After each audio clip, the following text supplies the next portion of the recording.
Buenos días amigos, los saluda con el afecto de siempre su amigo Jesús Vázquez Trujillo en un programa más de mitos y novedades en la historia de México. Hoy con el tema la entrevista Díaz-Taft, detonante de la Revolución Mexicana.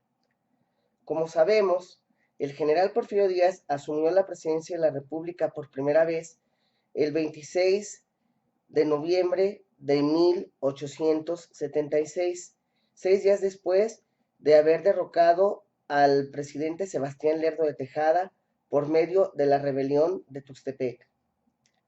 Una vez en el poder, lo que hizo Porfirio Díaz fue tratar de ganarse la buena voluntad de los Estados Unidos de Norteamérica, para lo cual envió a Washington al licenciado José María Mata, con el objetivo de negociar su reconocimiento como presidente de México, además de abonar un cuantioso capital a la deuda externa que se tenía con el Coloso del Norte.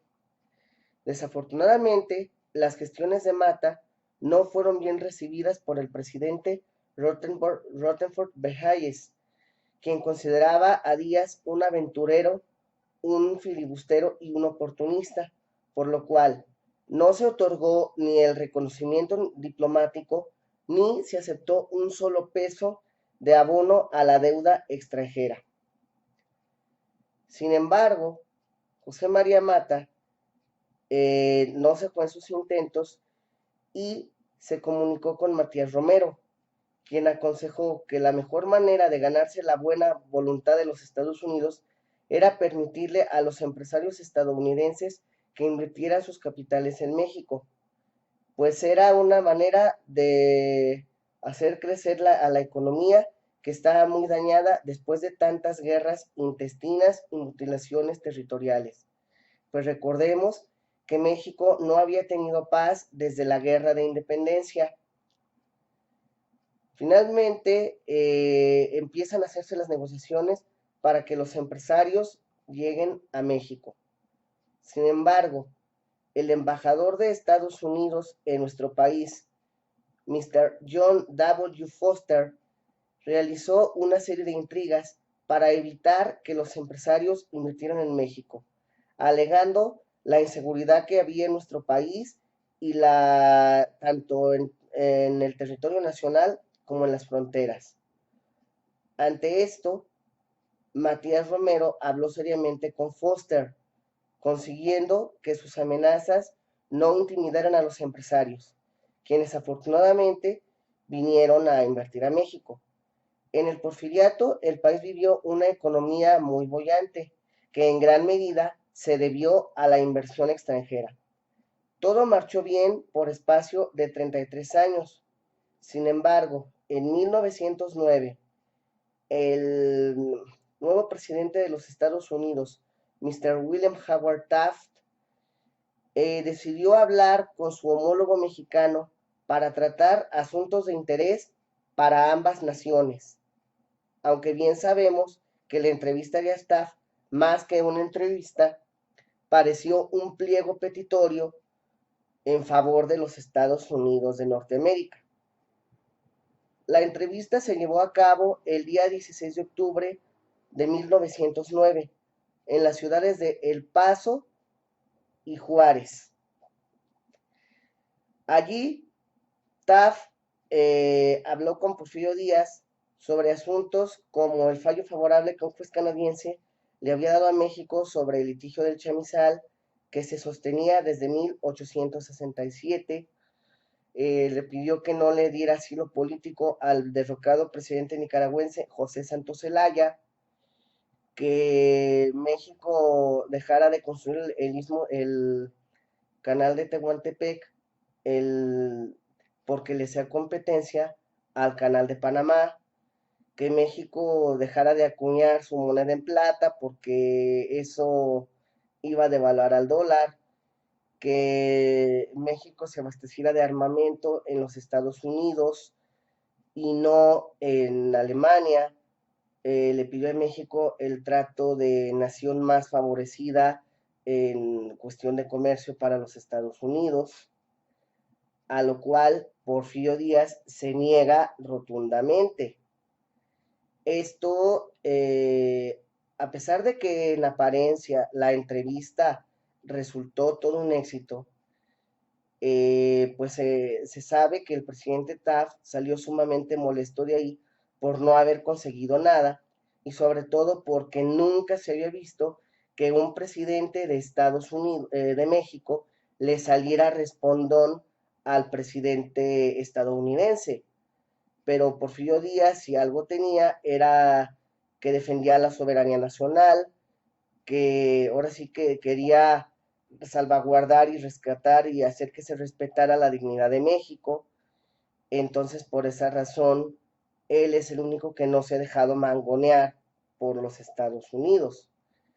De hecho, aunque Porfirio Díaz no hablaba inglés, el intérprete en la entrevista fue el licenciado Enrique C. Creel.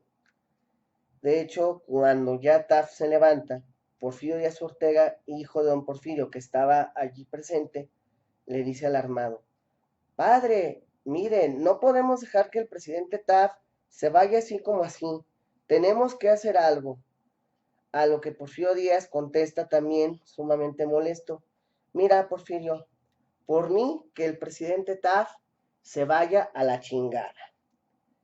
Cosa rara en don Porfirio porque él no era de decir palabras altisonantes. Sin embargo, la arrogancia y prepotencia del mandatario gringo lo, así lo hizo estallar.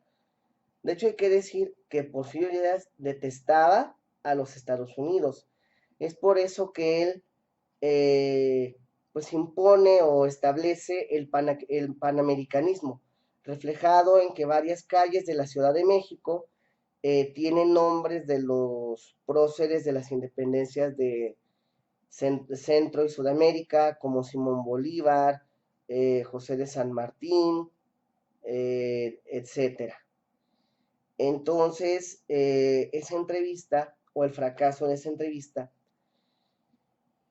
fue la causa o la chispa para que, esperando el momento propicio, Taft buscara la forma de vengarse de Díaz, derrocándolo del gobierno mexicano, porque aparte ya Díaz no les era útil, aparte de que no logró satisfacer los intereses de los gringos, su edad ya era muy avanzada. Para ese entonces, Porfirio Díaz tenía 79 años y ya corría el riesgo de morir, si no por salud, por edad. Entonces ya no era conveniente.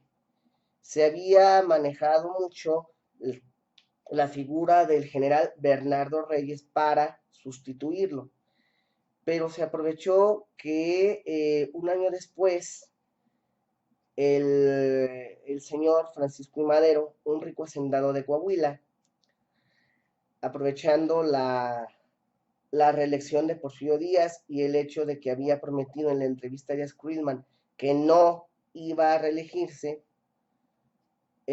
Madero se levanta en armas exigiendo la destitución de Porfirio Díaz y el respeto al principio de la no reelección. Es ahí cuando Taft ve la oportunidad de apoyar a Madero para derrocar a Díaz.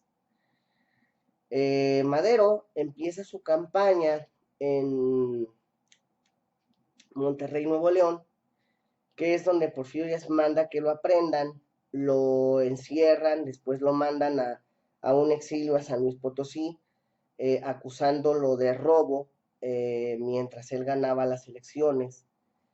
De su arraigo en San Luis Potosí, Madero escapa a San Antonio, Texas, que es donde redacta el plan de San Luis Potosí, apoyado por William Howard Taft. Madero no derrocó a Díaz. Si Díaz fue derrocado fue porque Madero contaba con el apoyo de William Howard Taft, porque sabemos que sin el apoyo de la Casa Blanca, Díaz hubiera aplastado al presidente Madero.